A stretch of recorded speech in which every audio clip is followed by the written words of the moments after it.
He was already on his knees when the first punch landed. Marcus Hale's shoulder slammed into the wet brick wall of the alley, and pain shot down his arm like fire. His expensive coat dragged through a puddle as one man grabbed the collar and yanked him upright again. "Where's the code?" the tallest attacker barked. Marcus spat blood to the side and tried to focus through the blur in his eyes. "I don't know what you're talking about." A fist crashed into his ribs. "You think we're stupid?" Another man snapped. "We know who you are." Rain dripped from the rusted fire escape overhead. Neon light from the street flickered into the narrow alley, revealing 3 shadows surrounding one broken man. Marcus Hale had built companies worth billions. He had stood on stages in front of presidents, investors, and cameras. But none of that mattered now. In that alley, he was just a man trying to breathe. The third attacker crouched in front of him and smiled coldly. "Your phone. Your passwords. Transfer what we ask, and maybe you walk away." Marcus coughed and laughed weakly. "You picked the wrong night." The man's smile vanished. "No. We picked the perfect one." He punched Marcus across the jaw so hard that Marcus fell sideways onto the pavement. If you enjoy intense stories with twists that hit hard, make sure you subscribe now, because this one is only getting started. Marcus rolled onto his back and stared at the strip of dark sky above him. Just an hour ago, he had been inside a ballroom filled with chandeliers, applause, and polished smiles. Now rainwater mixed with blood at the corner of his mouth. "Get him up," the tall one ordered. They hauled him upright again. Marcus forced himself to stand straight, even while trembling. "You boys have no idea what kind of trouble you're in." The shortest attacker laughed. "Still talking like a king." "No," Marcus said quietly. "Just talking like a man who knows cowards when he sees them." The shortest one charged first, shoving Marcus backward. Another blow struck his stomach. Air vanished from his lungs. At the mouth of the alley, footsteps slowed. A young woman carrying a worn backpack stopped under the streetlight. She wore a simple hoodie, jeans, and old sneakers. Rain had darkened the edges of her sleeves. In one hand, she held a grocery bag. She looked into the alley. One of the attackers noticed her and waved dismissively. "Keep walking." She didn't move. Marcus blinked through swollen eyes. He could barely make out her face. "Miss," he rasped. "Call the police." The tall attacker turned. "I said keep walking." The young woman calmly set the grocery bag on the ground. Something about the silence that followed made the alley colder. She stepped forward once. Then again. The shortest attacker laughed. "What are you going to do, sweetheart?" She glanced at Marcus, then back at the men. Her voice was soft. "Let him go." The 3 men burst into laughter. Marcus almost wanted to laugh too. She looked barely 20. Thin, unarmed, completely outmatched. The tall one spread his arms. "And if we don't?" Her eyes never left his. "Then you'll regret staying." The laughter stopped. The shortest attacker stormed toward her. "You think this is a game?" He grabbed for her shoulder. In one smooth motion, she shifted sideways, caught his wrist, twisted, and sent him crashing face first onto the pavement with a scream. The alley went dead silent. Marcus stared. The tall attacker blinked twice as if his mind refused to process what he had seen. The girl stepped back into position, breathing steadily. "Let him go," she repeated. The second attacker cursed and lunged at her. She ducked under his swinging arm, struck his elbow, and drove her palm into his chest. He stumbled backward into the wall, gasping. The tall one suddenly pulled a knife. Marcus's heart slammed against his ribs. "Run," he shouted.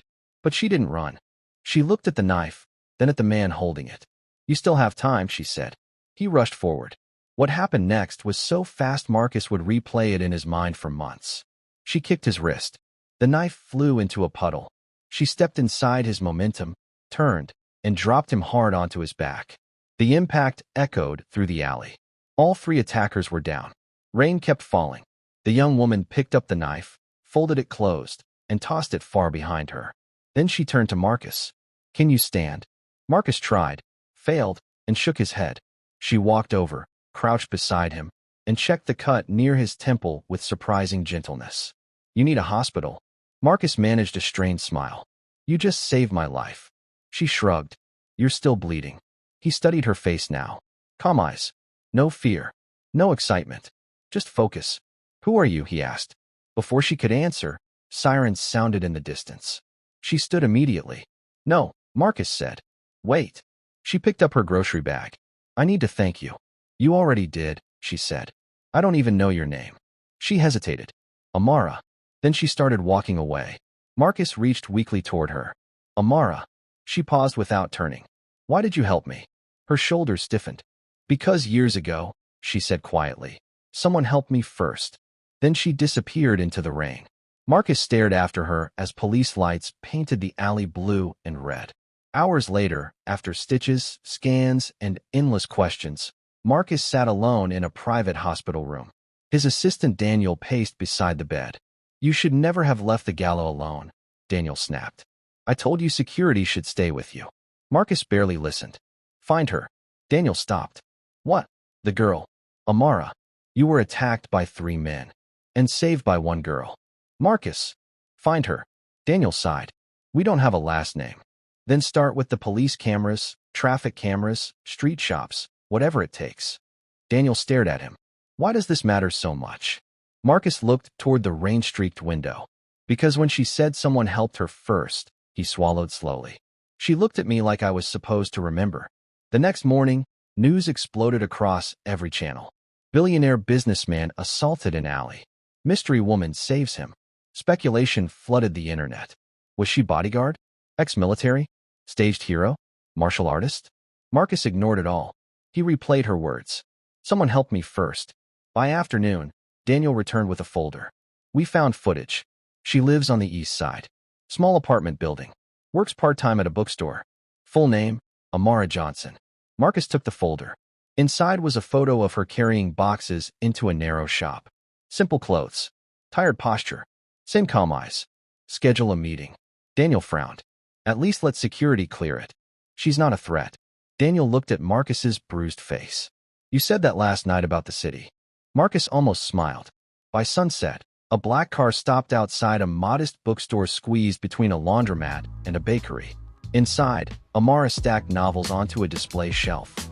When the bell above the door rang, she looked up. Marcus Hale stood there in a plain coat, bruises visible, hands empty. Her expression didn't change. We're closed in 10 minutes, she said. Marcus stepped closer. Then I'll be quick. She continued arranging books. You shouldn't be here. You saved me. I know. I came to thank you properly. She finally met his eyes. No, she said softly. You came because you want answers. Marcus paused.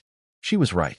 And somewhere beneath the polished confidence that had built an empire, he felt something unfamiliar. Nervousness.